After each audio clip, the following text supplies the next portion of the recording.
What's up, everyone? John is Travis here with another intro to a fantastic episode of Elbows Tight Podcast. John, how was that? I really enjoyed it. I think there's some good motivational quotes in there. I don't want to give it away, so you'll have to watch it or listen to get them.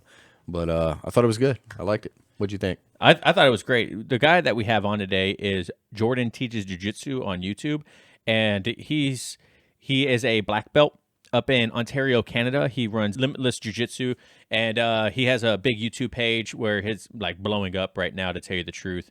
And he's a really good guy. His YouTube videos, if you guys haven't seen them, look them up for sure, because his very high quality, very, very reminiscent of Roy Dean, but instead of how Roy Dean doesn't really commentate on his roles, Jordan commentates a lot on his roles, and like it's very educational, obviously, because Jordan teaches jiu-jitsu. So, but it was a great conversation. John, what was some of the stuff that we talk about? Oh man, I don't want to give it all away, but we talked about some just the tip similarities between Jordan and our own journey, opening a school as a blue belt, some of the criticisms or critiques you might hear at that level. There was a lot of good stuff. Yeah, a lot of, like John said, a lot of like mindset stuff. We went over in this episode too, and we really dig deep into kind of like philosophy behind why you should train.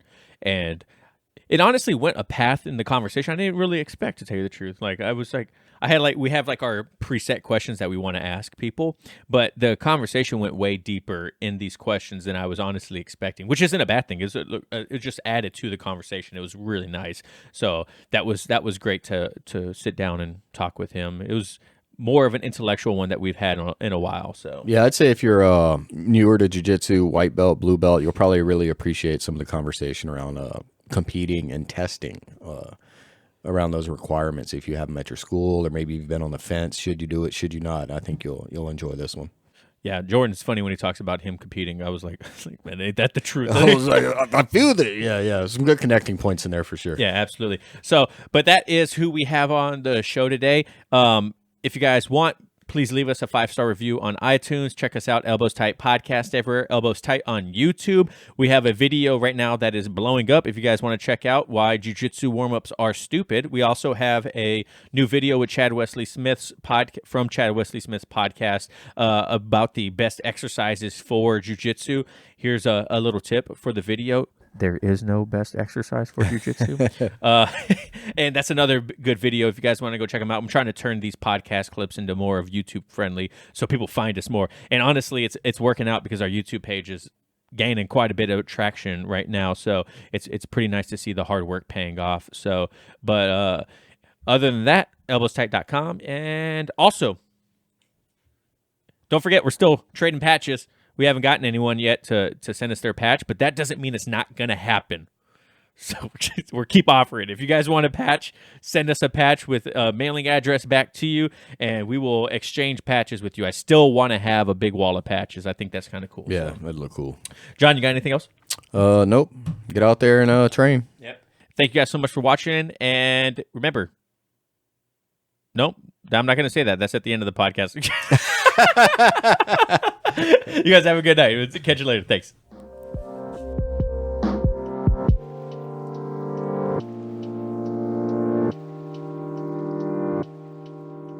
Welcome, everyone, to another episode of Elbows Tight Podcast. It's your host, Travis and John. John, how are you doing today? I'm doing pretty good.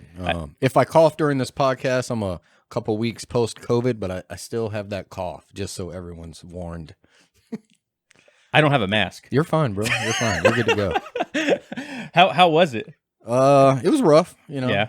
I'm glad I got the vaccine if that was milder symptoms. Oh, man. It was pretty good. How's your shoulder during it? Did you cough and hurt your shoulder at all? Well, as you saw, I don't know if you saw some of the video, I had to take the sling off to shovel snow. So basically, physical therapy just started early. Yeah, we just got about 1.5 feet, 2 feet of snow in pretty much a day. Yeah. This last week knocked out my power for almost a week, and then it was quite the fiasco. So, but for today's guest, Jordan, you want to go ahead and introduce yourself for everyone at home? Yeah, my name's Jordan Preisinger. I run a YouTube channel called JordanTeachesJiuJitsu, where I teach jiu-jitsu, and I do rolling commentaries and cool technique videos, and that's basically it. I'm a black belt, yeah. Yeah, that's how I found Jordan. Is I saw one of his recommended videos pop up on my YouTube feed, and I was like, man, this stuff looks great. And because when we first started jiu-jitsu, we found Roy Dean at the very beginning, and so we kind of got nipped by the YouTube bug, and so now a lot of my YouTube feed, especially for the podcast, is all jiu-jitsu stuff, obviously, right? And then I watched some of your videos. I was like, oh my gosh, this is super smooth, man. Have you watched a couple of videos? Yeah, and I remember early on, I was like, man, I think YouTube was getting me in trouble because I'd go watch all the videos, and I'm like, I'm gonna go to class and I'm gonna try this, and they were like, stop trying that YouTube video. I was like, all right. Professor Instagram, Professor YouTube. Yeah, for sure. So, Jordan, what got you into jiu-jitsu? Can you tell us a little bit of your story on how you got into everything? Yeah, I'll try to, keep it somewhat short. Basically, like I dropped out of college. I just wasn't liking it. And yeah, it's just like I was just watching TV all day doing nothing, and UFC Unleashed was on all the time. So there's just a bunch of like UFC fights. So I just like watched that. At first I was like, oh yeah, this is like really lame. I don't like this. And then I just kept watching it and I liked it. And then I figured, well, yeah, I figured I'd be pretty good at this. So yeah, I just wanted to fight MMA, but there's only a jiu-jitsu school in town, so I just started doing jiu-jitsu, and then later on started doing MMA, and then yeah, I've just been doing both ever since. So it's like, yeah, nothing too crazy. So did you find you picked it up pretty quick? Yeah, like I picked it up really quick. Like I knew I would. Like I know it sounds kind of corny, but like I told my wife like that I'd be like a champion, like a jiu-jitsu champion. I didn't really know what that meant, but like I told her before I started. Like remember I said this. So yeah, and then because I knew I'd be good because I've just like done like athletics my whole life, and yeah, I just knew I'd be pretty good. So I bought a gi before I even started, and yeah, it's just went well ever since. So you had that mindset when you first started on your first class. You're like, I'm doing this. There's no turning back whatsoever. Exactly. But I have that mindset with a lot of things. Like, before I started the YouTube channel, I knew it was going to be a big YouTube channel. I knew it was going to be really successful. And, I wouldn't do it if I didn't think it was going to be like that. And same with jiu-jitsu. For me, if I thought I'd be like mediocre, then I wouldn't have started. Like, I just, I'm like kind of like a perfectionist that way. And yeah, so yeah, it was a natural and just started competing right away. And I did really well in competition, and same thing with MMA. I competed, did really well in MMA, undefeated. So just like I just believe in myself a lot, and but it's more than just believing in yourself. It's like you got to put in the work to make sure that you actually get good. So like what I would do is I would like study jiu-jitsu like all the time. Like I would like read Jiu-Jitsu University, which is like a great book, and watch YouTube. Yeah, amazing. I watch like tons of YouTube videos and just think about jiu-jitsu constantly, because if you want to be the best and you hate people beating you, then you have to take steps to make sure that doesn't happen. Very true. So what was the first class like for you? You said you have a little bit of a background in athletics as it is. So what was that first class like for you? Yeah, it was funny because, I thought I would go in there and they would just like give me like a purple belt or something just for being so athletic. Yeah. And I was wrong. I was just like, I was pretty bad, but like, it was only 3 other people. It was a brown belt, a blue belt, and a white belt. So like the only person I could, do anything against was the white belt. But even then I was like, he was pretty new too. I was like, just surprised that like, I couldn't just like completely dominate him. He was only probably training like a month or 2, but yeah, I thought like, I would just like have my way with him because I know submissions from like watching UFC, but then I realized I don't actually know anything. So yeah, it was an eye opener. Any wrestling or anything like that in your background with those athletics or? No. So in Canada, wrestling's pretty like not very popular. So it's funny. I did wrestling for a month in high school, and back then I was really lame. Like people told me, "Oh, it's like gay because you wear singlets and whatever." Yeah, So, I heard that too. Yeah, so it kind of like got to me. And now I wouldn't care at all, but that's like such a lame reason why I quit. So I quit after a month because I just couldn't take people like saying crap like that. But now I'd wear a singlet no problem, and I rock it. Yeah, I did a little bit of weightlifting in high school too. The whole singlet thing kind of got to me when I wrestled for, it was about a semester. But then as an adult, I started CrossFit and weightlifting and whatnot. And then I was like balls to the wall in a singlet in front of a bunch of people. Like I didn't even care. Yeah. Like, it's no big deal now. It's like, It's so what different. Yeah, Sorry. it's completely different. When you're a kid, right? Yeah, right. That's the thing is like you get so self-conscious when you're a kid about, oh man, these people are saying things to me. What are these people thinking? Then you get older and it's You're like, whatever, you can think whatever you want. like Exactly. I try to preach that into my son right now because he's worried about people thinking certain way about him in school and whatnot. And I'm like, dude, look, people are gonna think that way whether you like it or not. So you might as well just do what you're gonna do and be the best whatever you can be. You know what I mean?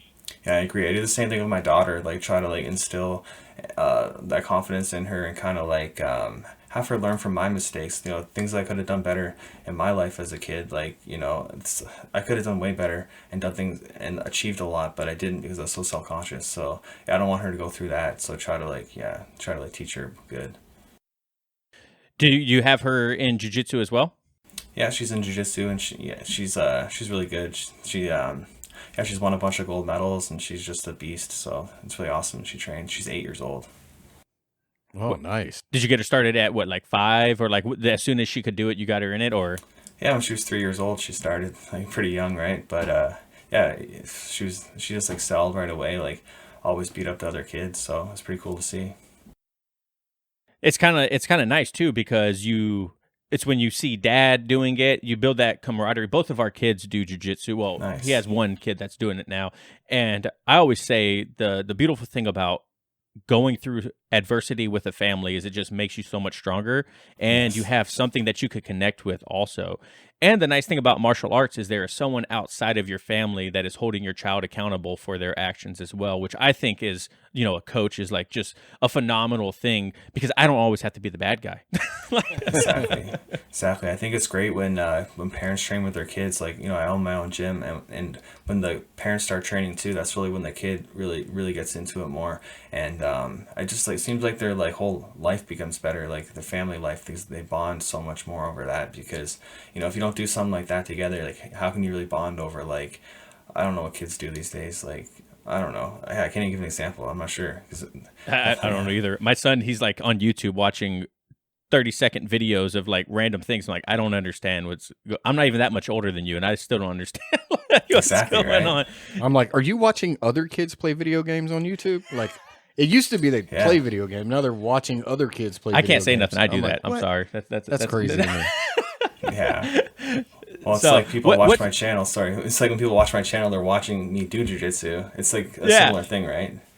I Yeah. think it's Well, so it's funny. the whole argument that I always give people is like, well, you watch other people play football, you watch other people play soccer. It's just the same thing to me. It's like I'm watching a Exactly. higher level person do something that I enjoy doing, and hopefully I can learn from them. It's the reason why jiu-jitsu channels on YouTube are like so big, right? Because people want to see the higher level and how they move, what they think. And it's the same thing why we started this podcast, right? Is because people go through a certain experience in life and they want to be able to relate or learn from someone else. I mean, you know, For it's sure. like- Absolutely. I'm never going to be an NFL player, but I enjoy watching them play in the NFL, right? You know, it's just weird to me when people make that argument. It's like, oh, you're watching someone do jujitsu, like, yeah. Yeah, I want to see how it's done correctly.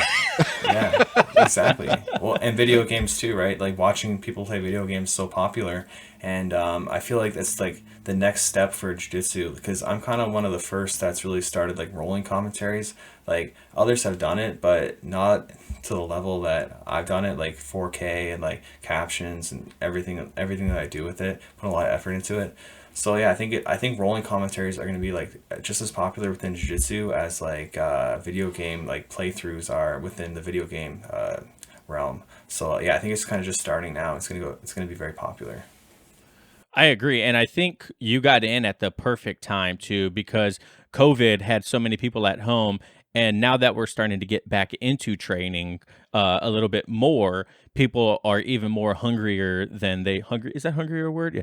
It's even more hungrier than before COVID happened, right? Like now we're starting to see our classes are getting bigger and bigger every time. You know what I mean? And even our little YouTube channel where we just kind of do our podcast stuff and like random things for new practitioners. Even lately, I'm like, holy crap, where is all this growth coming from? It's because people are starting to get hungry again because they're starting to be able to see like, oh, I can go train. I'm going to start going to train. Have you noticed that too with your YouTube channel? Yeah, I have. I think Yeah, I think that like jiu-jitsu on YouTube has had for a long time almost like some negative connotations, because people thinking like, oh, you just like learn on YouTube or whatever, and there's a like techniques that maybe might not work, because I think in the past people went for like flash, because that's the only way to get your videos watched, or on Instagram too. You get this crazy stuff that like, like might not work. So, or in the past it's been like really poor jiu-jitsu instruction. I'm talking like way in the beginning of YouTube.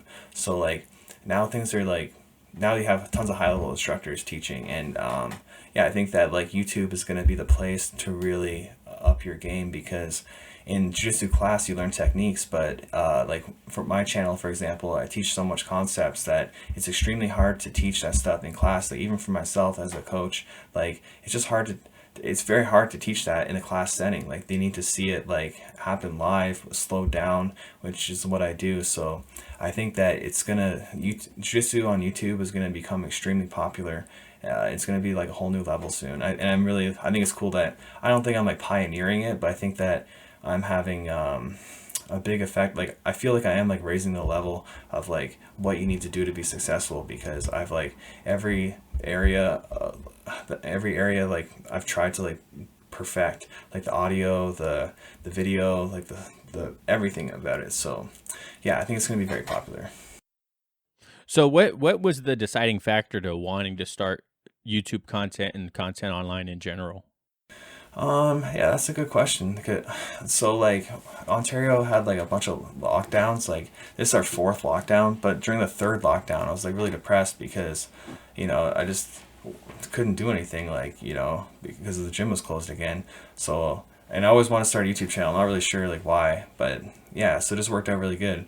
And I just started it at the third lockdown, and just from the beginning, like I didn't start off good at jiu-jitsu. I mean, at YouTube, I was like pretty bad at it. Like, the video quality was just like subpar, and like I was just doing it like everyone else was doing, to showing techniques. And then I was only getting like, maybe like 1 or 2 subscribers a day, and for me that's like not acceptable. So I was constantly thinking, how do I make this better, how do I make it better? And that's kind of gotten to where I'm at now, where it's like, yeah, like I've thought of every area how I can make it better. So what was your first YouTube video, and how long did it take you to make?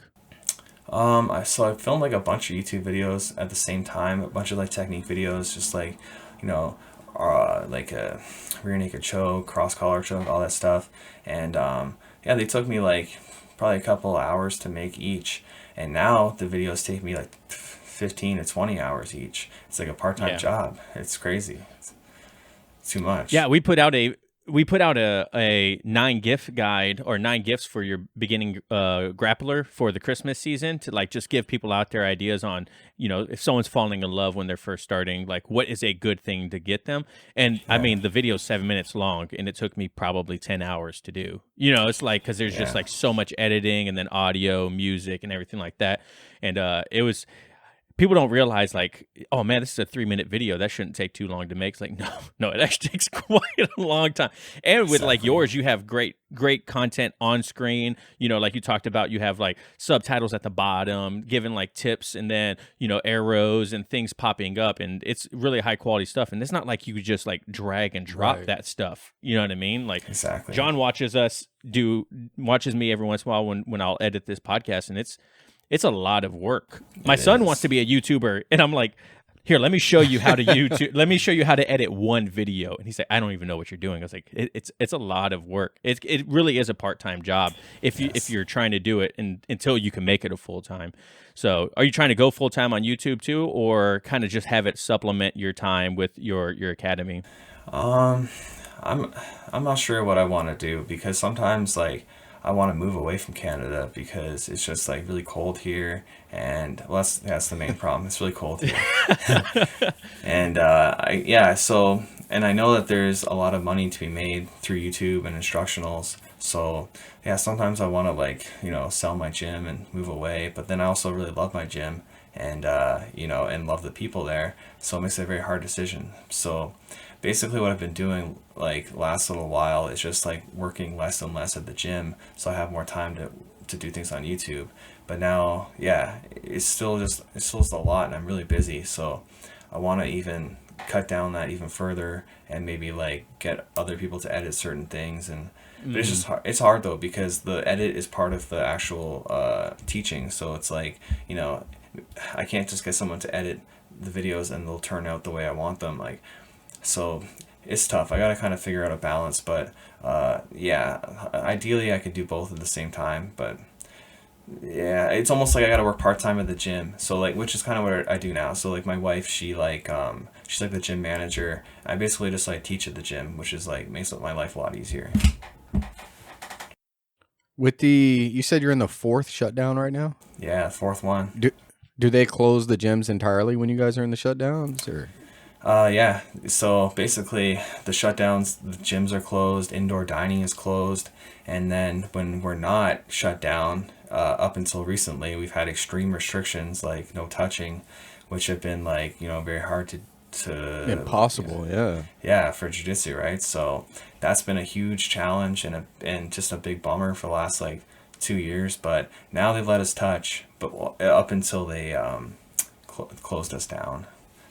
So that, I mean, I guess that would definitely have to weigh in future decisions on what you want to do. If that's the way it's going to be, and I mean, this stuff's not going away anytime soon. So I just, you know, at some point, I think we're just going to have to live with it, and they're just going to have to open everything up. But who knows when that's going to be?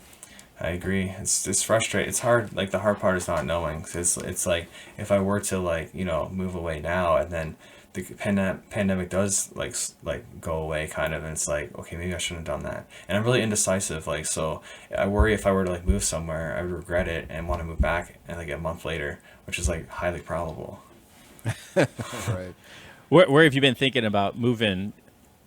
So I got a lot of ideas in mind. Like I like the US would be cool, like Texas or Florida, or like even like Mexico. There's certain parts that are pretty safe and pretty cheap, or even like Costa Rica or Portugal. Like I spend a lot of time, like mostly when I'm like depressed, I start looking like, you know, where can I move to feel better? Because, Right. yeah, like the winter, you know, it's just depressing in Canada. Like no one wants to live in Canada in the winter.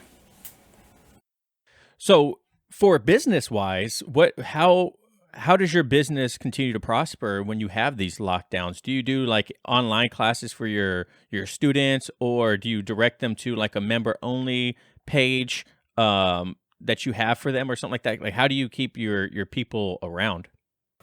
So basically, like, even though I have a lot of criticism against the Canadian government, but they have given us like money while we're like shut down, which hasn't been like enough, but it's been enough, and it hasn't been. So yeah, that's like kept us afloat. Like, you know, like the government subsidies, like, you know, like for example, they closed the gyms, but they're giving us 10,000 to you know, as a, I don't know, yeah, to help keep us afloat. So like that'll pay for like, and there's rent subsidy, so like that'll pay for a lot of things. So as long as it's not too long of a lockdown, like the government subsidy should be enough. And then when the gym's back, every time we've closed down, everyone's been back, and we've had like we had the best months we've had ever up until closing. So I know it's going to be the same thing when we reopen, so I'm not concerned at all. Plus, like, I'm making money on YouTube now, so yeah, it's like it'll be fine.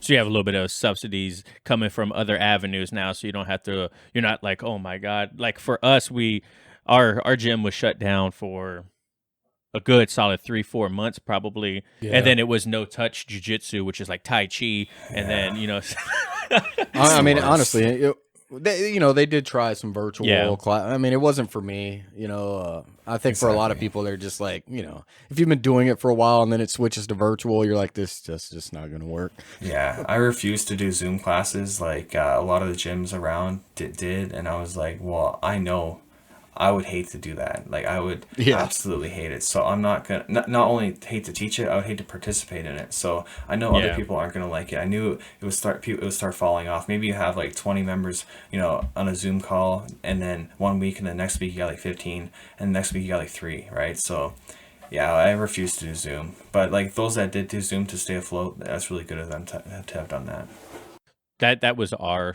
academy 100%. Like, people started doing it at the beginning, but then it fell off relatively quickly because jiu-jitsu is one of those sports where you you can't do it by yourself. Like you have to have someone.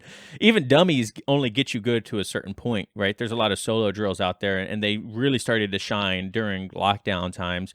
But like it's the physical interaction, it's that human resistance, and you know, the chess game of feedback. Yeah, exactly. And you can't have that unless you have someone there with you. Yeah, and just being with your friends too, because like, you know, jiu-jitsu is not only about like, you know, choking people and whatever. It's like also just like hanging out and having a good time. So it's like the Zoom class. I know you kind of hang out at the Zoom class, but it's just not the same. Yeah, it's no good. Yeah, I completely agree. So how long have you owned your academy? I've owned it for 6 years. So like I actually started it when I was a blue belt, which was really I guess a little strange, a little different. And yeah, so long story short, I was going to CrossFit like at the gym in our town, and they asked me if I want to start a grappling program. I was like, well, I always want to start a gym, but like I'm a blue belt, but I knew I was a good blue belt, like, so I thought I'd be fine because like, you know, I was winning tournaments, double gold, everything. So like I obviously could teach beginners, but yeah, I got a lot of criticism for that, but because there's a black belt in town too, which was like my former coach. And but we still we still succeeded like crazy, even though I was a blue belt. But I was a blue belt long. It was only like 4 months till I got my purple, which so yeah, I knew I was gonna get my purple pretty quick too, so, like from that point. So yeah, I've been basically on my own since I got my purple. So which I think is really cool. Yeah, I feel like accomplished to have done that, because you know I've reached a high level, and not that I don't have coaches, like I do. Like we're affiliated with like two great coaches in like near Ottawa, and they're great and they've helped me a lot. But like in terms of like day-to-day instruction, like I've been on my own, so I've reached like a high level despite that. And I think that it's just a testament to how much you can learn online and how much you can learn by self-learning and just taking it into your own hands, not making excuses. A lot of people make excuses for themselves, like, you know, their gym is the reason why they're not good enough, or, you know, their coach not getting enough attention. Like you know, I didn't need that. You know, I made it happen. I made sure I got good at jiu-jitsu. So yeah, but I was already good. Like I was already a really good blue belt in my opinion. Yeah, our first at our CrossFit gym, Cody, the owner, when he started it, he was a blue belt, right? Mm-hmm. And obviously we didn't know anything. We were like brand new, you know, first day white belts. And I was like, that blue belt might as well have been a black belt, because yeah, like his, you know, even the blue belt teaching a brand new white belt is plenty enough for the white belt. They're like, God, this guy's amazing, you know, like that's fine. Exactly. And but man, did I ever get criticism, especially from people? It didn't make sense, because in Canada, a lot of people that own gyms, they had started as a blue belt because it was like, you know, newer. Like jiu-jitsu is like newer to Canada. Like maybe in the last like 15 years, it's become popular. So it's just funny, people that, you know, did the same thing as me, criticizing me for doing the same thing they did. But it's whatever. Right. So one thing that Cody talked about when he started before we got our first black belt that we were under.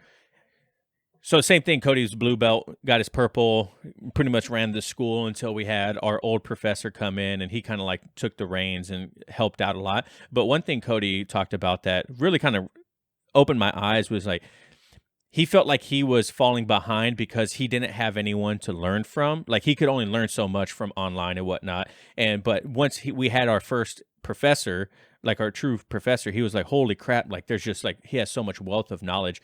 Did you look outside to other people kind of like that to continue to grow personally, or was it all online? It was all myself. It's almost like, so you want to learn like math, like you can go to school and like have a professor teach you math, or you can like open up the textbook and learn for yourself. So I feel like that's what I kind of did. I like opened up the textbook of jiu-jitsu, and like, yeah, I already knew a lot though, so I had such an advantage going in, because like I've always been such a student of the game, trying to get better, and you know, teaching helps you learn so much. So like, I would hate if someone asked me a question I didn't know the answer to, so I'd make sure that never happened. So you know, I'd like, just say I'm teaching like guillotines one night, like I'm gonna watch like freaking like 15 videos on guillotines to make sure that I you know I know what I'm talking about, and like that's what I've always done. So yeah, like that's the best way to get good, for anyone wondering like how to use YouTube to get better. Like if you want to learn something specific, watch like as many videos as you can on it, and then you kind of get all these different perspectives, and you kind of like yeah, you kind of figure out what's like the meat and potatoes of the technique, and then you have it. And maybe some people, like what they say resonates more with you than others. So yeah, it's like that's the best way to like improve. Would you recommend that brand new practitioners kind of feed that hunger outside of your academy with supplemental instructionals like, BJJ Fanatics or other online academies to kind of feed their brain when they're really hungry? Or do you kind of have them steer away from that because at the beginning you don't know what you don't know, right? And then also you're already getting so much information from, like, say you as their black belt, right? You don't want them to fill in precious space with unnecessary things. So how do you kind of navigate that dichotomy of, like, yes, you want to feed your brain when you're hungry, but be careful. Don't over consume. Yeah, so like I 100% encourage like my students to learn as much as they can outside of the gym.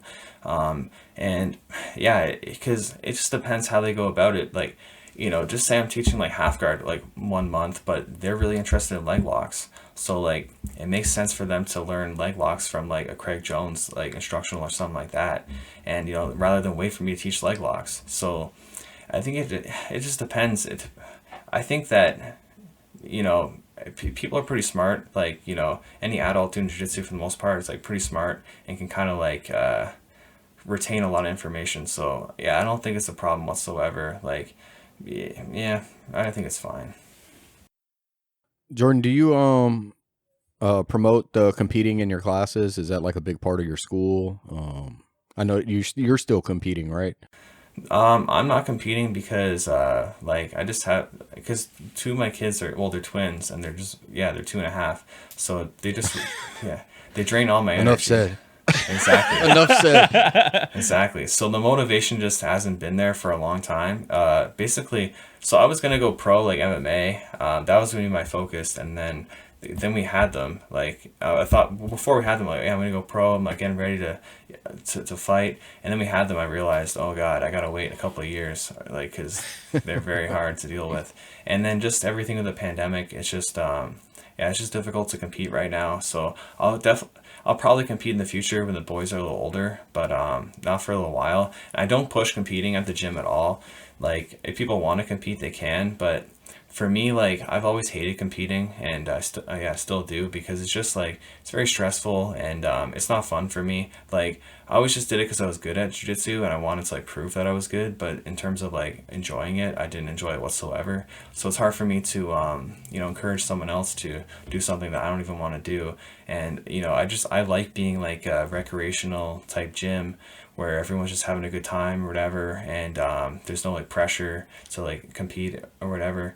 But like I still have very good students. Like, lack of competition, like some do compete and do very well. Like we have like one person, Annie, she went to Pans, she got second place at Pans, and she's really good. Yeah, and we got a lot of people that if they wanted to compete, they would do well. But yeah, it just like I got a lot of great students, I got a lot of great training partners, and like that's what people don't understand too. Like, they think like maybe because I own my own gym I'd be lacking training partners, but because I started as a blue belt, like I have all these guys that are now like purples and browns, and even some no black belts who I taught from the start, but I do have a lot of black belts that joined our gym. We have like 5 or 6 black belts, so I got a lot of people to train with. And yeah, just competition isn't like a huge like deal for me. Yeah. That's good. That's always an interesting topic when we ask, because I know some places push it, some don't. Yeah. For me, I've only done it once. I didn't enjoy it either. I'm glad I just tried it the once, but even now I'm like, man, do I want to do one? Do I want to? I don't know. Yeah, it's definitely a life experience. Like, I think everyone should, because yeah, you'll never forget the feeling of like trying to fight someone else, in that setting is so intense, especially like as a white belt, your first one, it's like, that's what it feels like, it's a fight. Sometimes people don't like when people say like a jiu-jitsu match is a fight. And I don't care. Like, it is like a fight in my opinion. Like, it's freaking It is. yeah, it's intense. So yeah, I recommend everyone do one for life experience, but I think the majority of people don't enjoy doing it, and a lot of people quit after like they have a poor performance, or they get injured too. And yeah, I think that those that want to do it should, but there shouldn't be like a push to get people to, and or they gotta compete to get their next belt or something. That's crazy to me, and that does happen sometimes. I'm right there with you. I used to compete heavily locally in CrossFit competitions, and at one point, like I thought it was fun. I was like, man, I can't wait to do 4 workouts in a 4 hour period. Like this sounds so much fun. And now Yeah. I think about competing in jujitsu, and I have like I'm like flashbacks of competing in CrossFit. I was like, I don't want to Yeah. roll 4 times, 5 times in one day, like Exactly. balls to the wall. Like in CrossFit competitions, it's like every workout you're just trying to crush the workout, and you're like destroying yourself. And in my mind, there are so many crossovers between CrossFit and like fitness competitions and jujitsu, where I'm like, I've kind of already done that. Like it Yeah. just doesn't sound appealing to me anymore. You know what I mean? Like, did you ever Exactly. compete in CrossFit? No, I didn't. But I definitely share the same feelings for like for competition. Like like I feel like maybe I'm only 31, but I feel like old. Like in the sense that like I don't want to do things that are that hard, like or whatever. I want to relax. And like the opposite, like competing is the opposite of relaxation. Like I don't want that. I want to be on a Saturday, just like I don't know, just chilling with my family, not like yeah, competing. That's not fun. I just signed up for my first competition for the second or third time, and I signed up. I got a little heavy over this pandemic, so I'm using it as a motivator to get back down in some weight too. But it's I don't know, man. It's already having that little bit of stress on me because I'm like, man, I got to lose this weight to cut down, and Yeah. luckily I planned it out far enough to where I have ample enough time to lose the weight that I need to, so I'm not like super stressed about it. But then in my head, I'm like, but I'm gonna get there, and the nerves are gonna get to me. It's like, I'm gonna drive you, man. We got Exactly. this. I'm gonna Yeah. drive you there. You relax. We got it. We got it. yeah. So what's your pre competition routine like before you like step on the mat?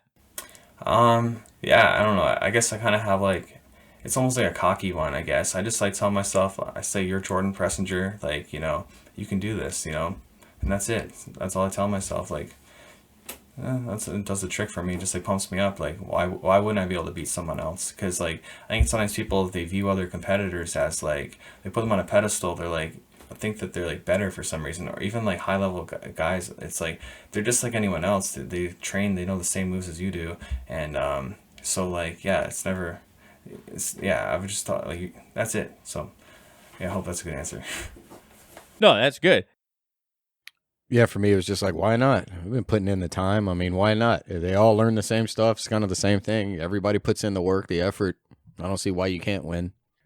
It Exactly. reminds me of Rose Namajunas when she was going to fight Wei Li for her belt again. She sat there the entire time saying, I'm the best, I'm the best, I'm the best, right? And then she won by knockout, you know what I mean? In like 33 seconds, or I think it was, or like 40 seconds, something super quick, you know what I mean?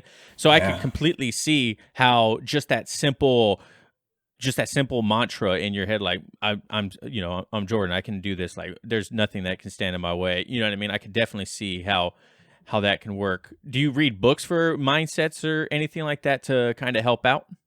Not really. Like I do like some like philosophy books, like Meditations by Marcus Aurelius, but that's like I don't like reading. I just like audiobooks. But yeah, I like philosophy a lot. I hate reading.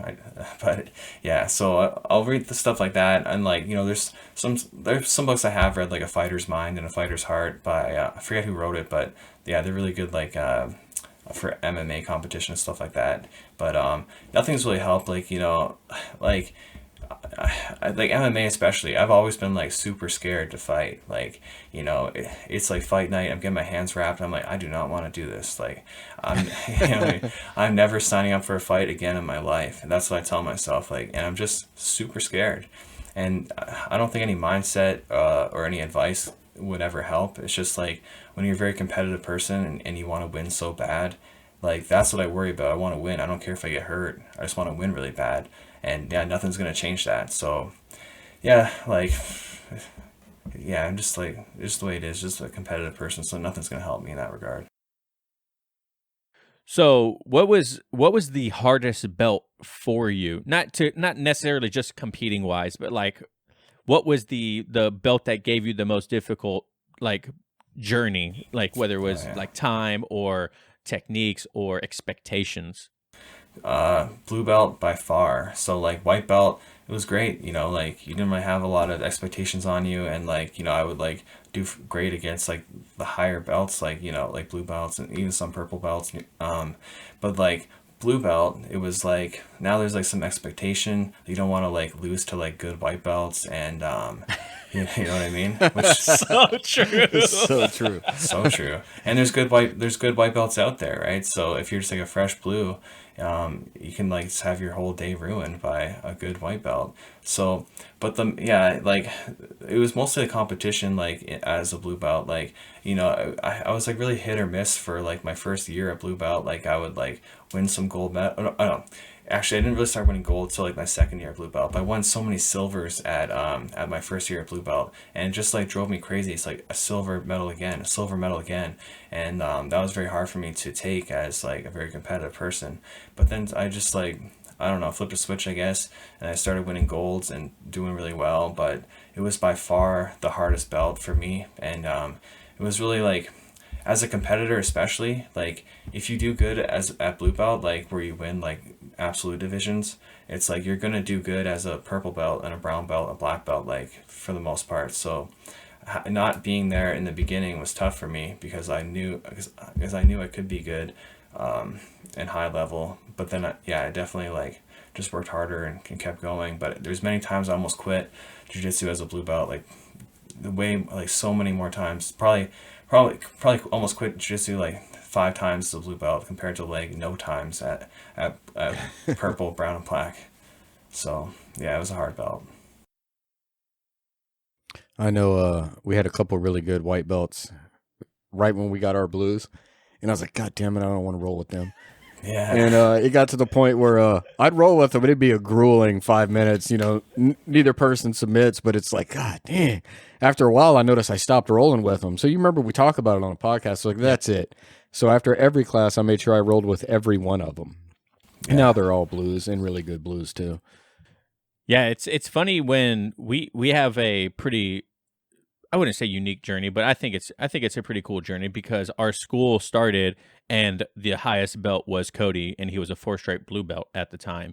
Everyone else was white, right? So we have the people that he's talking about is a lot of them were there at day one with us and or a couple months behind us. So they were really there at the infancy of our academy too and everyone learning.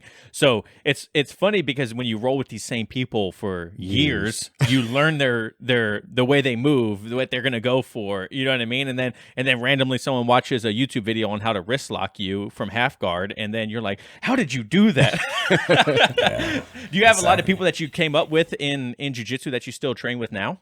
Man, it's a very similar experience to you. So like when I started the gym as a blue belt, it's almost like I don't know, there's something up in the air or in the water. Like it's just like all the people that kind of started, they really stuck like long term. So like yeah, it's a bunch of the same people plus people I trained with like before opening my gym. Like they all basically came to my gym to train, and I train with people that I trained with like from the beginning. It's really cool. Like some of our black belts, like, I've been training with them since I was a white belt. Same with our brown belts. So like yeah, it's almost like I feel like my gym like became like the place to be for like the grapplers kind of in the area. So like I got so many old school guys that are like great friends. We're training a decade together, so it's really awesome.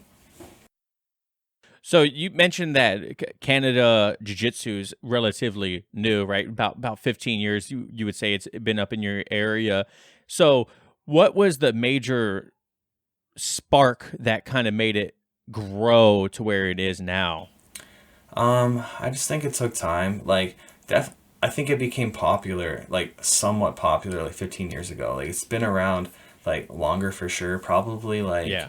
Probably like 20 years. It really started coming to Canada.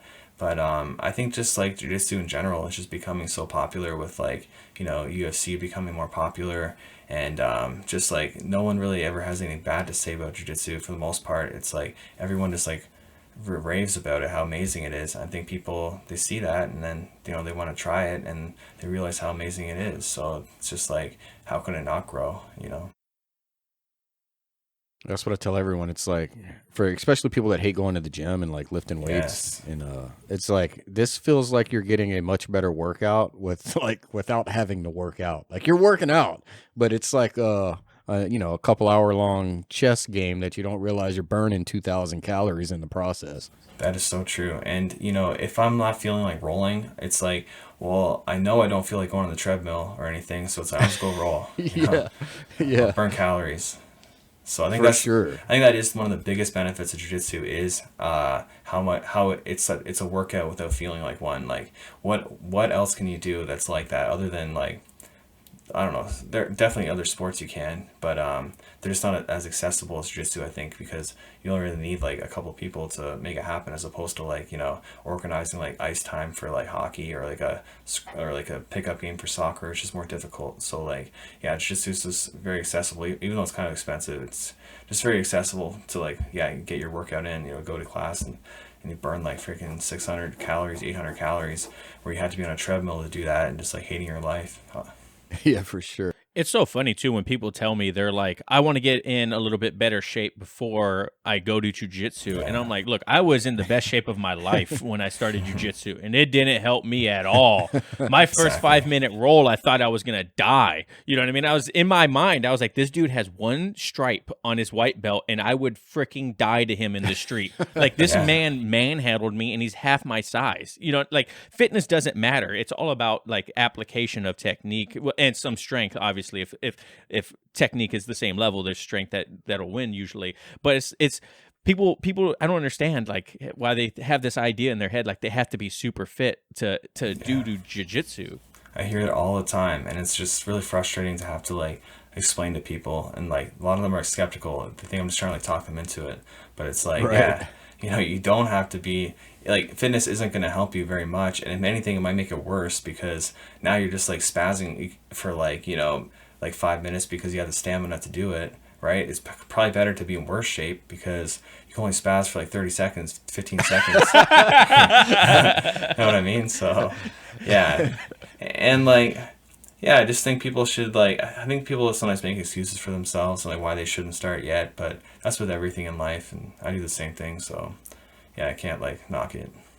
We talked to Jason Khalipa, and he was telling us that, you know, obviously CrossFit Games champion, highest level of fitness for a decade, and he said he feels bad for looking back at him as a white belt now because he was so spazzy and he used so much strength. You know what I mean? And to hear that from him too, who understood his body at the highest level and still didn't understand like what it felt like to be a spazzy white belt. You know what I mean? When you first started, were you a little bit of a spazzy white belt, or what was white belt Jordan like? Not just a little bit. I was like the spazziest. Yeah, like, I was really spazzy because, you know, I'm so competitive, so and athletic. So yeah, I was super spazzy, and I feel really bad for all my training partners. And like, yeah, I have a lot of regret. Like, not that I hurt any of them, but it's like I wouldn't have wanted to roll with me. You know, I was always going for the kill. So now, like, I'm older and wiser. I don't do that anymore. Now I'm like totally the opposite. Now like now I'm like very like flowy and like relaxed when I roll, and it's such a contrast to before. That's why I also like sometimes people want to like almost like bring down white belt spazzes as if they're like assholes, but like sure, they're like doing an asshole thing, but it's like a lot of times it hasn't been explained to them that like they can't go that hard and that it's not going to help them. So yeah, that's why if I have someone spaz at the gym go crazy, like I talk to them, like, you know, use my communication. I feel like that's like lost a lot in the world in jiu-jitsu. Like you see like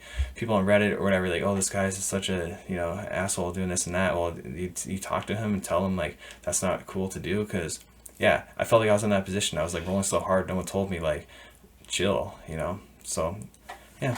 No, it's completely it's so true. Like I said earlier, you don't know what you don't know. You don't know that you're being a spazzy white belt because you're just starting to train. Like, they're fighting for their life. Yeah. They don't realize that this is controlled. We're not actually going to kill you. So they're fighting for their life in that first roll. They don't know. I have a buddy who's 44 years old, and he's a white belt. He hasn't done really any real classes yet, but he's a straight spazzy white belt. And I'm like and like you said, the beautiful part about jiu-jitsu is the more experience you get, the more you can control someone that's out of control. You know what I mean? So it's like I'm like just letting him do his thing. And John and I joke about this all the time. I love rolling with Spazzy white belts sometimes because by the end of the roll, they're like huffing and puffing, and they're like, and I'm like, all right, man, good job. Like just get up and walk away. Exactly. I just hug them. I just hug them until they calm down. Yeah, well, John, they're fun. They're fun to roll with sometimes. Like, you know, I like that. I like a really hard roll where it's like it feels like a fight. Like, and I find that enjoyable. But I wouldn't want them doing that to someone else for sure. But yeah, just gotta tell them. Yeah, and I think a lot of the time too is we have this negative mindset on people having the spazziness when they first start, and no one really tells them. You know what I mean? Kind of like you said, like they don't communicate to them, or if they do, I feel like the communication level isn't getting through to them, right? So, like I was the same way. I was a Spazzy white belt, right? I was strong, fast, Spazzy white belt, athletic, and people would tell me like, "Hey, you're going a little too hard," but that doesn't tell me what I'm doing. You know what I mean? Like it's like there needs to be a little bit more of a communication breakdown on, hey, look, when you're in this position, you shouldn't do this or think about doing this. You know what I mean? And it's really situational, but how would you break it down to someone so they could better understand it? You mentioned your communication, like what goes through your mind during the roll to where you want to communicate with them afterwards? So first off, I think it's good sometimes when people are spazzy because in most cases it means they really enjoy it, and that's why they're working so hard. Like I really enjoyed it, so that's why I was going so hard. Like I love this, so I get to fight someone. But yeah, I kind of explained to them like, you know, like look how I roll. Like I roll relaxed and chill, and like I'm a black belt, so it's like why would you want to roll the opposite of a black belt? You know, so that's what I kind of tell them, and just explain to them that like, you know, they'll learn more by relaxing and trying to figure things out, technique, and tell them like now's not the time to be like that. Like learn technique and get your butt kicked a little bit, and then start using, you know, more strength and more speed, because you know, like if you're having a hard roll with someone, you can use that, like because there's a difference between being like rolling hard and rolling aggressive. Like I like rolling hard. I think that's really fun, and I roll hard with, you know, the black belts in my gym and brown belts, whoever. But like we don't roll aggressive with each other, and that's what a spaz really is, like someone that's like aggressive. So you just have to explain to them that there's a difference between aggression and rolling hard. And yeah, and once they get better at jiu-jitsu, then they can start rolling hard. But like at first, just chill and don't hurt anyone. It's such a complicated thing for people to understand.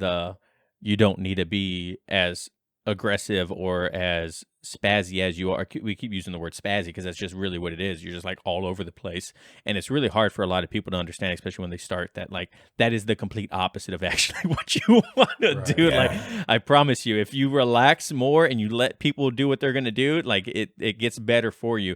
But also when you first start, like you mentioned, a lot of people get bit by the bug and they don't want to get tapped. They don't want to have these negative situations or be in these bad positions because they're like, oh my gosh, I don't know what to do. Like I just keep getting smashed. But we talked about that too, is like those are the people, like the people that are willing to keep getting smashed are the ones that eventually it just clicks with them, and they're just doing better and better. You know what I mean? Yeah, just showing up, just keep showing up, and eventually, I mean, you get better. It's just inevitable. You don't get better if you don't show up, that's for sure. Right. Quitting doesn't get you better.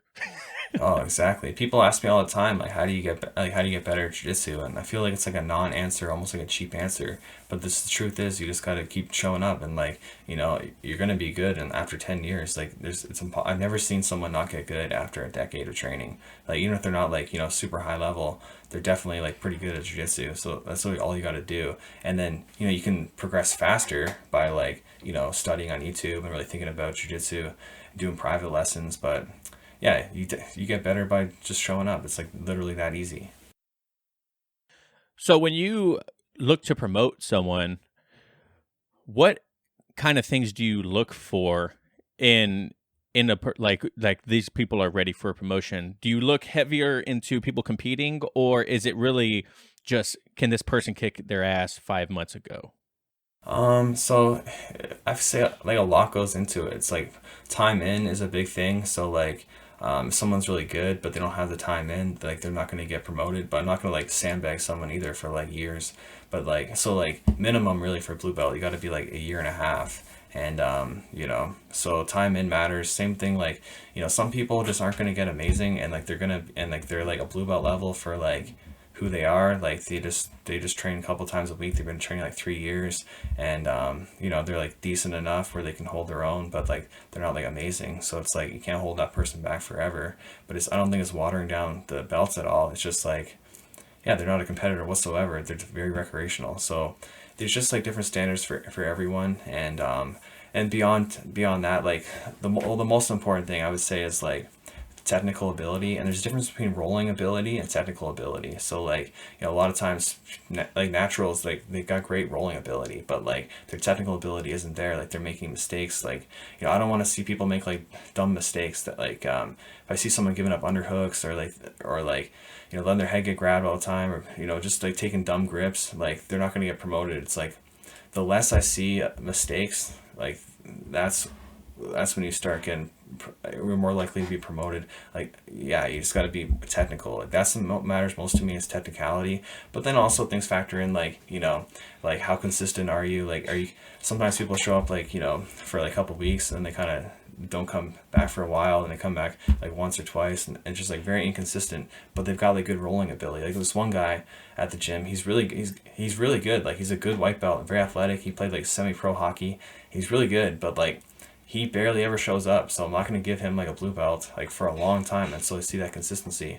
And then like attitude matters, stuff like that. Like I'm not going to give a blue belt to someone that's not very nice, and someone, yeah. So there's so many things that go into it, and you kind of just know. You kind of just know after a while, like, you know, you can kind of feel when they're ready. And it's not like, yeah, it's not like, it's, I don't know, it's hard to explain just because it's like more like a feeling. Okay, yeah, it's time now. So no actual testing. It's just when you think they're ready, classes and belt it up.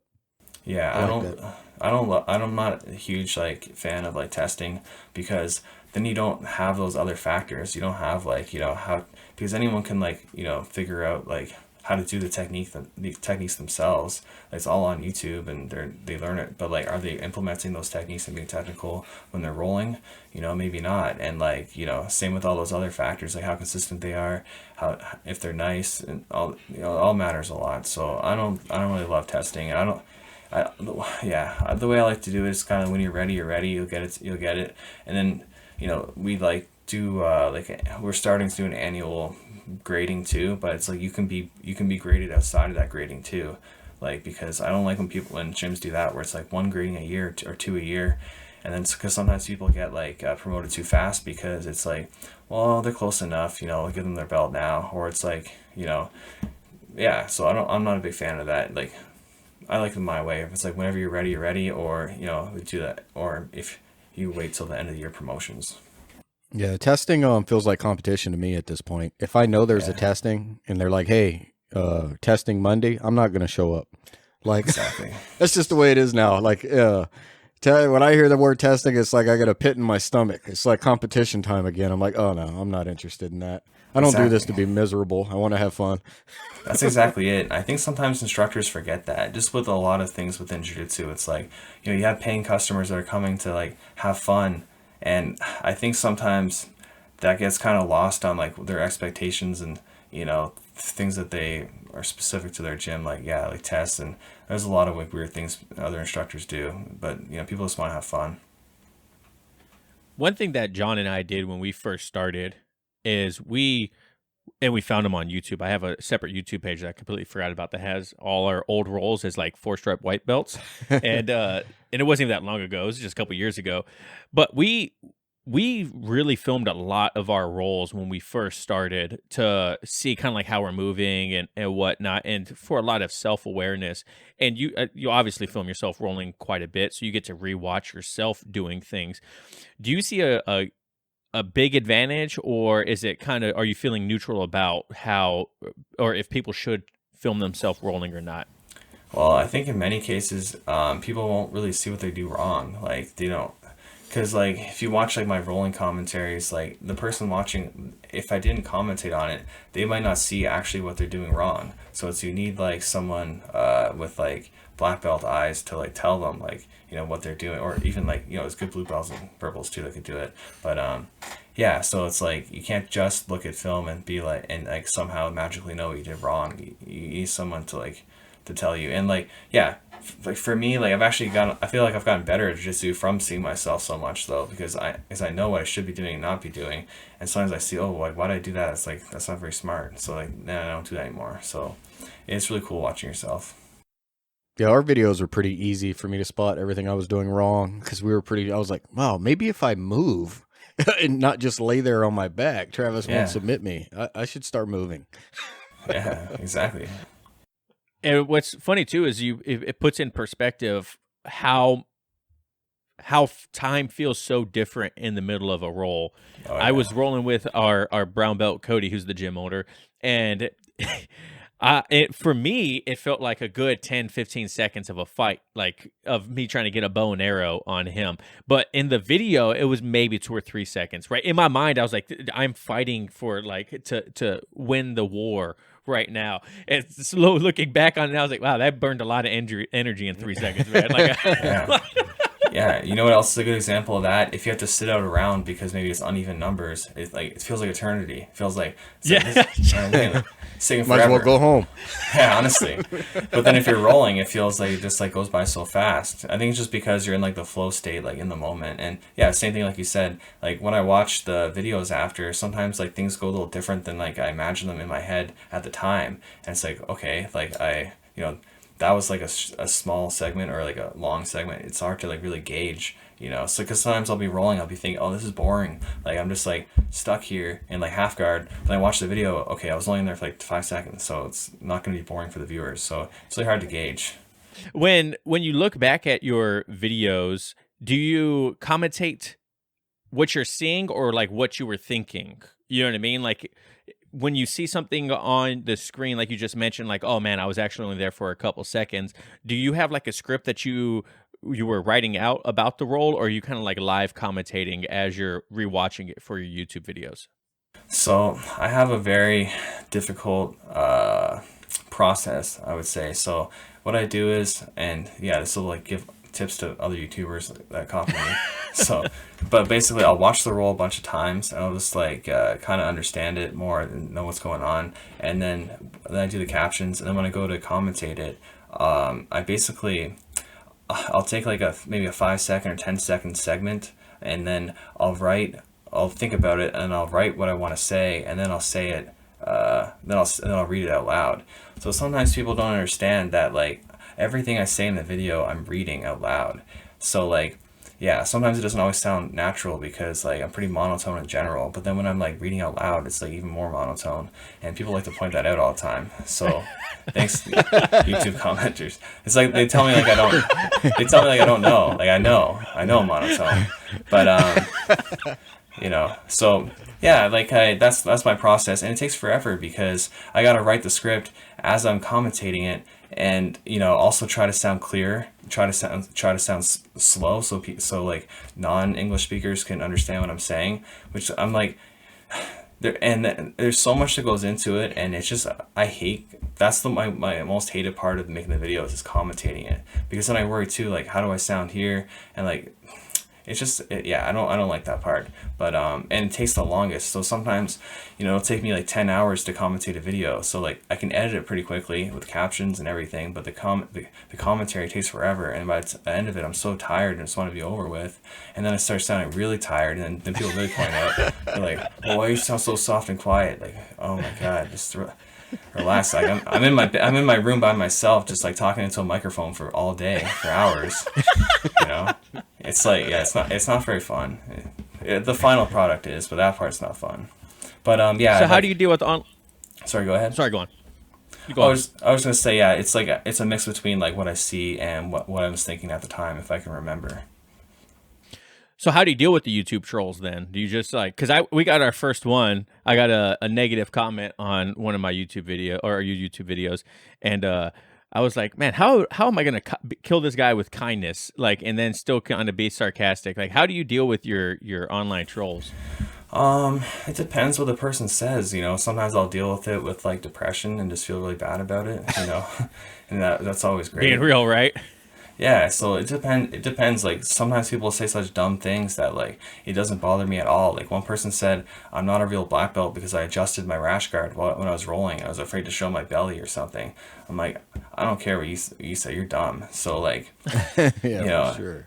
oh man, and there's so many good examples of like just really dumb things people have said. But like, you know, there's some things that people have said that really hurt my feelings, and but I'm like getting better at dealing with it and just realizing that there's so many people that say nice things. So like, you know, and a lot of times like it's the people that like they're like, who are they? Like what are they mad? Like they're like mad a lot of times. Like sometimes people are mad. They get like mad that I'm not rolling with like high level black belts. It's like, okay, go give Gordon Ryan money to fly out here and roll with me. I'll roll with him. But like I live in a small town in Canada and we have good guys to roll with, but it's like no one's ever good enough for them. Like some people really think like I only roll with like lower belts or something, but they don't understand that I'm teaching jiu-jitsu. It's not like Jordan shows off on YouTube. It's Jordan teaches jiu-jitsu. Right. You know what I mean? And so there's a lot of people that think that, and they don't really understand the point of the channel. And so it's like, well, I have one guy. He's a purple belt. He's like, oh, come to North Carolina. We'll show you like, you know, how it is. I'll beat you up, whatever. And like, you know, it's like, why are you mad at me? Like, you know, other people are happy that I'm teaching jiu-jitsu, and there's specific people that are really mad at me. So yeah, those don't bother me as much. Sometimes people think that like the rolls with the big guys are fake. They tell me they're fake, and they point out like certain, like, because some of them are like 300-pound guys, and they're like, oh, look at, like, you know, 2 minutes in, 2 minutes 45 seconds, the guy does this and that, so it's clear that it's fake. It's like, I was dead by the end of this. Like, this is a very tiring roll, and like, you know, there's nothing fake about it. And so those ones don't bother me either. But it's like specific comments I don't like. But I'm getting better at dealing with it over time. You just kind of realize that like you put yourself out there on the internet, and you're gonna have people say rude things. And I've had a lot of nice comments. So like, yeah, I really haven't had it too bad. I've seen people just get like really rude comments. I feel really bad for them that they got to deal with that. That's something that I've always worried about for us too, is because we're just blue belts. We started this as white belts. I was always nervous that people were gonna not take us seriously, or people not gonna want to listen to us or watch our videos or have anything to do with us, right? Because we're not black belts. We're not putting out high level technical videos, or I can't commentate on a white belt's thing and then have, you know, like legitimacy, you know what I mean? And so dealing with online trolls, luckily we've been very fortunate to have very positive feedback on almost everything that we put out there. And so, but the few times that we do get, you know, those one or two comments or something like that, I'm like, just don't let it get to you, Travis. Just don't let it get to you. They're a jerk. They're behind a keyboard. They wouldn't say that to your face. Oh, they're a black belt. They probably would say it to my face. I just think back to it. You know, the reason we started this whole thing was there wasn't anywhere we can go listen to white belts, blue belts, newer people in jiu-jitsu, the struggles they were going through. And you just couldn't find that to, you know, to see how they got through it or what was going on. And, you know, just to know, not most people's journey, I would assume, is not unique. They all go through the same struggles, the same doubts. They all want to quit at some point in their blue belts, white belt. At some point in the jiu-jitsu journey, they want to quit. And it's just hearing other people talk about it. Yeah, That's probably our biggest thing too, is people, most of the comments that we get back that are positive, people are like, oh my God, thank you, man, so much. Like, I thought it was just me going through this. It's like, no, dude, like it's everyone goes through it. Blue belt blues are made fun of for a reason, because everyone goes through it. You know what I mean? It's like whether you get through it or you don't, but it's a real thing. Plateauing is a real thing.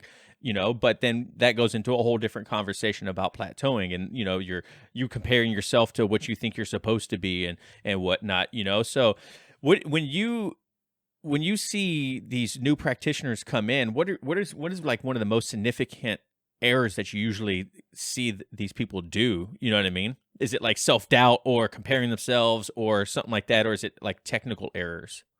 It just depends like where they are like in their journey. But like if they're like just beginning, they can make all sorts of errors. But like when I do these white belt mistakes videos, like and I point out their mistakes, or even like blue belts, purples, even browns, it's always grips. Like, it's so clear. It's the grips. And so I'm trying to get that across to people that they got to take better grips. And it's really tough because they just grab wherever, and I just see it in my head. It's like, that's really not a good grip to take, but they don't see it. And yeah, it's like literally jiu-jitsu is a grip battle. The whole thing is a grip battle. And if you understand that, it becomes a lot easier to do jiu-jitsu. So I have a video called, I forget what it's called, but it's about grip fighting. So I changed the title a bunch of times. So I think I had it called Jiu-Jitsu is a grip fight, but yeah, that's the number one mistake by far, is people taking the wrong grips and not controlling people properly. And yeah, and then they lose and they wonder why, because they never got a chance to actually use the technique they learned in class because they had crappy grips.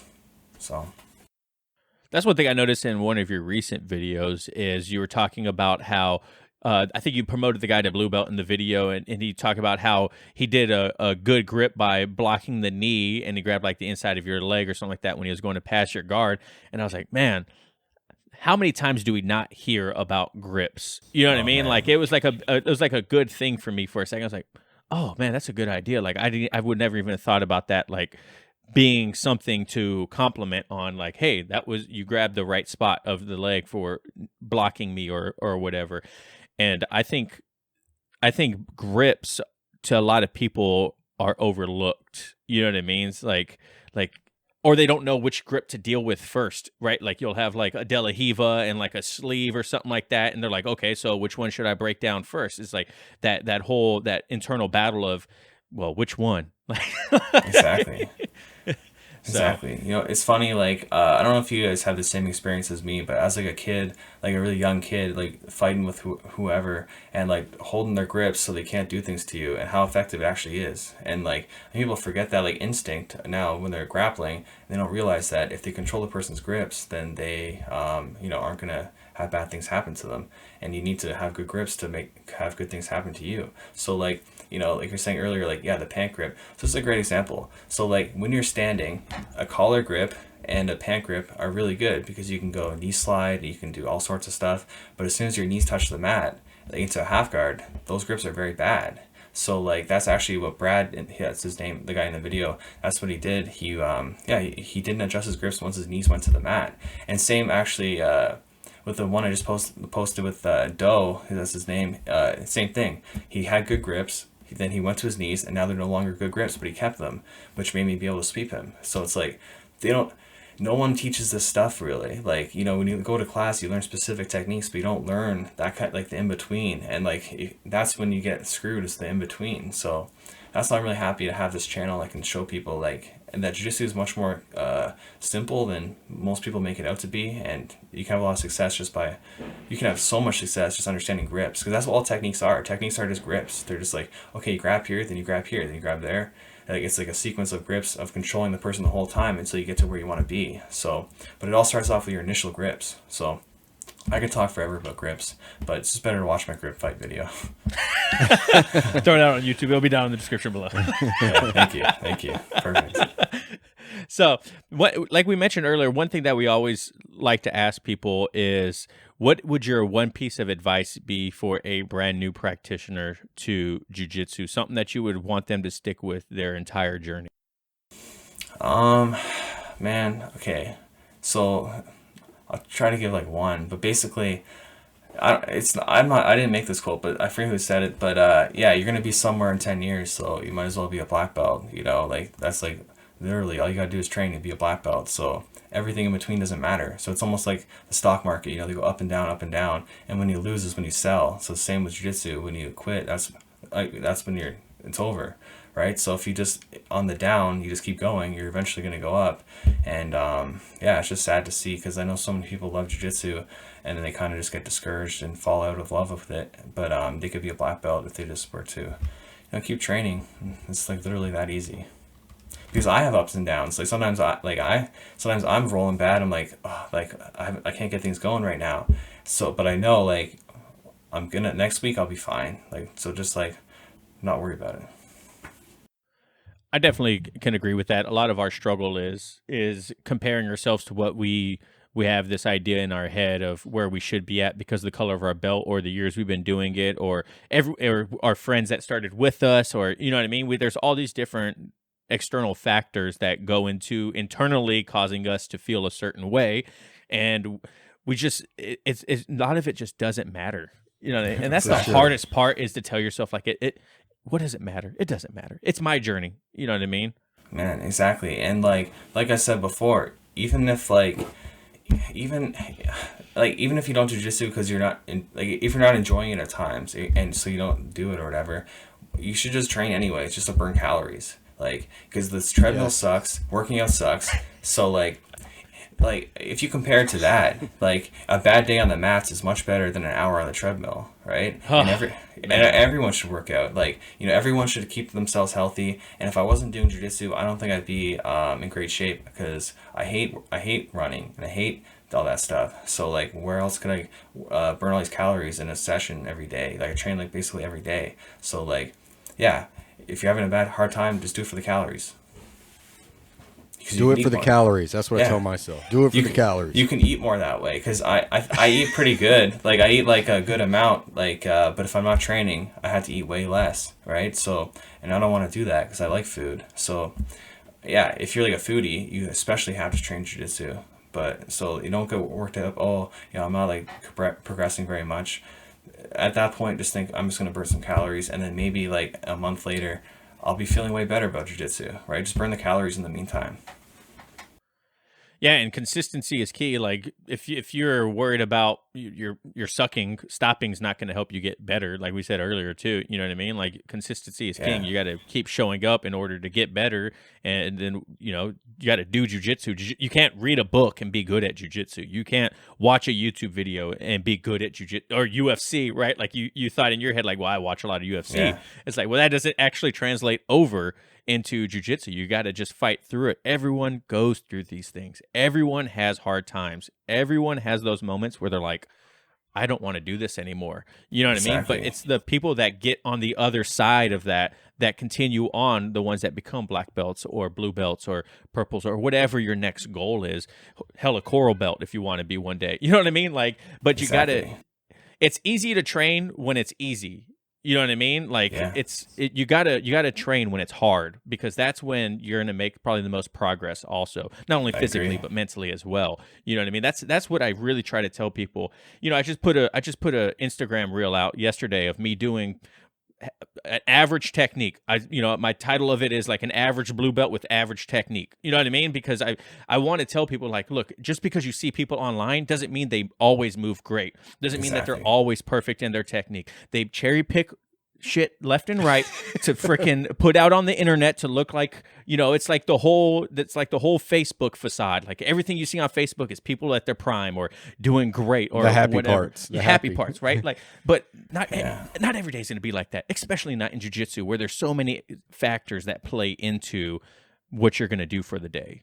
Exactly. And to expand on that, I think sometimes people put too much pressure on themselves needlessly, because like, for me, I'm highly competitive. Like, I want to be the best, and I work very hard to make sure that I'm good at jiu-jitsu. But it's like, for a lot of people, is their goal to be the best? Probably not. So it's like, why not just train for fun? And if you get your butt kicked once in a while, it's fine, because you're not trying to be the best. You just train for fun. So it's like, I try to tell people that too. It's like, are you doing absolutely everything you can to be the best? Probably not. So if you're not, then like, you can just chill and like not worry about, you know, not being amazing. So you can be mediocre and have fun at jiu-jitsu. But I think sometimes people don't understand that. It's like, some things in life I'm not competitive about, and I don't mind being mediocre at. Like, it's fine. Like, I'm not very handy. I don't care. Like, I don't care if I, you know what I mean? I don't care if I can't build something good. But like, but it doesn't stop me from like still doing things once in a while. But like, yeah, it doesn't bother me at all. But it's like, when it comes to jiu-jitsu, it like bothers people a lot. But yeah, if they were to just do it for fun, relax, and it'd be good. Like, why is that expectation you got to perform so much? I don't get it. Like, unless you want to be the best, and that's a different story. Then you should be very hard on yourself. That's the only way to get better. Like, to get to the elite levels, to be very hard on yourself. Yeah, I like it. Yeah. So, Jordan, what is your biggest success in jiu-jitsu? Whether it's a belt or competing or getting your family into it, like, what is that biggest thing that you look back on where you're like, you give yourself a pat on the back? I would say like probably the YouTube channel, just because I feel like I've so many people have messaged me. Like people message me all the time telling me how much better they got at jiu-jitsu because of my videos, or like they started training again because of my videos. And yeah, like I want to be like a professional like a professional jiu-jitsu instructor. Like I want to be like, that's what I want to do. I don't want to be like a competitor and like and that be my thing. I just want to help people get better at jiu-jitsu. So I really feel like I'm achieving that, and I get a lot of I got a lot of happiness and fulfillment doing that. So that's my biggest achievement. Another achievement I'm really proud of myself is I got my black belt in 7 years, which is like really quick. And but like I said saying before, like I made sure I got good at jiu-jitsu. I put every ounce of energy I had into improving. So it's like, if someone doesn't get it quickly or takes a long time, are they putting the same amount of effort I put in it? Probably not. But there's other areas in their life that they're putting a lot more effort in there than I am in those areas. And like, so it's like people have different priorities. So it's like, if you don't have a priority to be amazing at jiu-jitsu, like don't be mad when you're not amazing at jiu-jitsu. That's pretty great, man. John, you got anything else, Ben? I don't, man, but I do think doing it for the calories is something that's going to stick with me after. When he said that, I was like, man, I need a shirt that says that. Yeah, right. Like, yeah, you know, I need that shirt. Yeah, yeah. You should. like you Yeah. need that one for sure. Well, I'm starting to make shirts. Like I got like some plan, like T-Rex arms and stuff like that. Like stuff I say a lot. So I think do it for the calories. Maybe I'll do that one too. Yeah, I like that one. I'm in. I think I messaged you when you said T-Rex arms, Yeah. and went, like tip 13 or whatever in your 20 tips for. I was like, man, we were going to be called T-Rex Arms Podcast, and I thought it was kind of funny. I was like, but we can win with elbows tight, and it's still pretty. How good many name. times do we hear elbows tight though, man? We hear it every class. Yeah. That's why it's always in my head. I don't know. Whenever we hear it in class, everyone kind of looks at us and they're like, Yeah, right. Exactly. It's so crucial. It's something people mess up all the time. They have their arms out like crazy. Yeah. Keep them here, T-Rex. The hell? I love it. Well, Jordan, hey man, thank you so much for coming on the show today, man. This was a great conversation. Really dive deep into philosophy and learning, which is really good, man. I don't think we've had a conversation like this too much lately. So thank you so much for your insight on everything like that, and congratulations on your recent success with YouTube and everything going on in your life, and your BJJ Fanatics DVD coming out. That's pretty cool. If people want to find you and follow you and see your amazing content, where can they look you up at? They can just YouTube Jordan Teaches Jiu-Jitsu. It's like a really simple name as opposed to my first and last name, which is very hard to spell. So yeah, Jordan Teaches Jiu-Jitsu. And that's your YouTube page. You don't have anywhere else, no Instagram that you post out or anything, or you don't want them to follow you on there? No, they can check me out there. Same thing, Jordan Teaches Jiu-Jitsu. So it's just too easy. Okay, can't forget it's just everywhere. Exactly. Okay, perfect. Well, guys, thank you so much for watching at home. Thank you, Jordan, for coming on today. This was a great conversation. And remember, no oil checks here. Gross. All right, guys. right. Thanks. See you later. Yeah.